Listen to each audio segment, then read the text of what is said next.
राम राम, नमस्कार, सबको प्रणाम। एक बात कहना चाहूँगा, वीडियो को पूरा देखिएगा। कहते हैं ना कि एक बेटी अपनी माँ के पास होती है तो अपनी मम्मी पापा के लिए अच्छा और समझदार बेटी होती है। लेकिन जब वही बेटी अपने ससुराल जाती है तो अपनी सास, ननद, पति, यहाँ तक कि अपने बच्चे तक को बेशर्म नज़र, बदतमीज हो जाती है। और कहते हैं ना कि इस दुनिया में बेटी अपनी माँ बाप से बढ़कर कोई समझ नहीं पाता।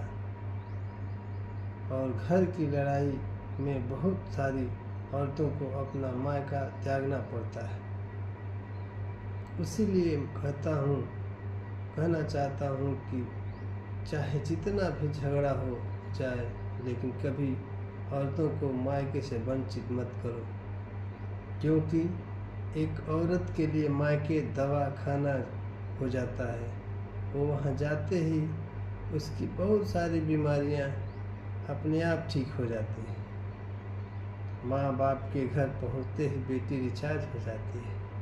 उस गांव, उस घर में उसके माँ बाप, भाई बहन, सखी सहेलियाँ, उसके बचपन, यानी कि उस गांव का घर में एक औरत की जान बचती है।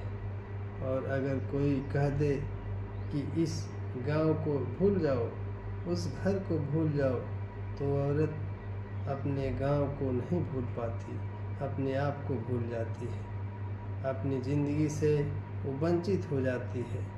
इसीलिए हम कहते हैं कि रिश्ते ऐसे ही नहीं निभाए जाते हैं। रिश्ते निभाने के लिए कभी कभी गूंगा, बहरा, अंधा बनना पड़ता है। जब घर में बहुएं आ जाए ना, तो आप एक कान से बहरे, एक आँख से अंधे हो जाइए। क्योंकि अगर आप दोनों आँखें खोल कर रखोगे ना, तो घर नहीं चलेगा। क्योंकि जिस तरह से बेटियों को आप आधे गलतियां नहीं देखते हो, इसी तरह बहुओं की कुछ गलतियां मत देखिए, तभी जाकर घर चलेगा। राम राम।